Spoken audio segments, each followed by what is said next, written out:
नमस्कार भावा बहिणींनो, माझ्या छायालेखा यूट्यूब चॅनलमध्ये तुमचं स्वागत आहे. मी आज तुम्हाला कोथिंबीर वडी कशी करायची बनवायची ती तुम्हाला दावणार आहे. मी पहिल्यांदा घेतले एक पळी, ह्या पळी मापानं घेतले बघा तांदळाचं पीठ. आता आपण त्या पळीच्या मापानं बेसन, हे आमचं घरातलं बेसन दळलेलं असते, डाळीचं, प्युअर डाळीचं. हे 2 पोळ्या घातल्यात बघा बेसन. आता आपण त्यात कोथिंबीर घालायची. हे मी स्वच्छ धुवून हे करून निवडून बारीक चिरून घेतलेले आहे बघा.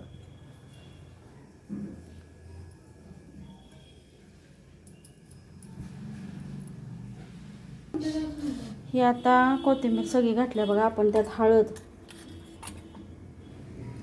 थोडी घालायची, जिरं थोडं घालायचं आणि मीठ आणि चटणी घालायची.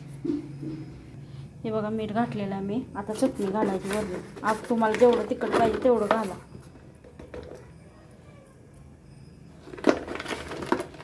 आमच्या घरची चटणी त्यामुळे आम्ही घातले.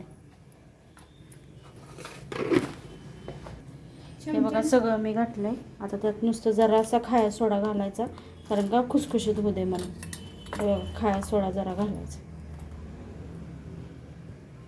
जरासंच घालायचं. आणि हे आपण आता सगळं मिक्स करायचं, मिक्स करून घ्यायचं आणि ह्या मोदक पात्राच्या चाळणीत आपण घालायचं, वाफलून घ्यायचं. तेल लावून घ्यायचं खाली चिटकोनी म्हणून. बिन पाणी घालता मळायचं, म्हणजे कोथिंबीर आपली वल्ली असत्या त्यातच तसंच मळायचं. आणि आपण आता ह्याचं हुंडं करायचं आणि उकडत ठेवायचं. हे बघा असं केलं. आता आपण उपलत ठेवूया. आता हे गरम पाणी करत ठेवलं आहे बघा. आता आपण त्याच्या उपलत ठेवायचं आणि झाकून ठेवायचं. 20 मिनटं वाफवून द्यायचं. हे बघा वड्या मी आता शिजवून झाल्या त्या. 20 मिनटं वाफलत ठेवलेल्या, अजून वाफ निघतात बघा ह्यातनं. आता हे आपण कट करून घ्यायच्या पीस आणि तेलात फ्राय करायच्या.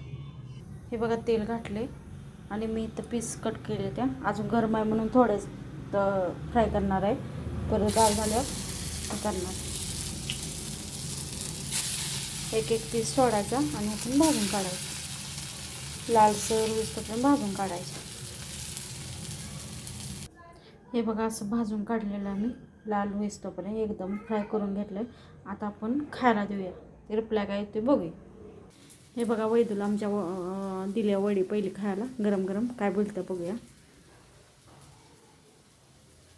अशा वड्या सगळ्या भाजून घ्यायच्या एकवर अशा सगळ्या फ्राय करून. अजून मी ती कापायची गरम आहे म्हणून कापलेलं आहे.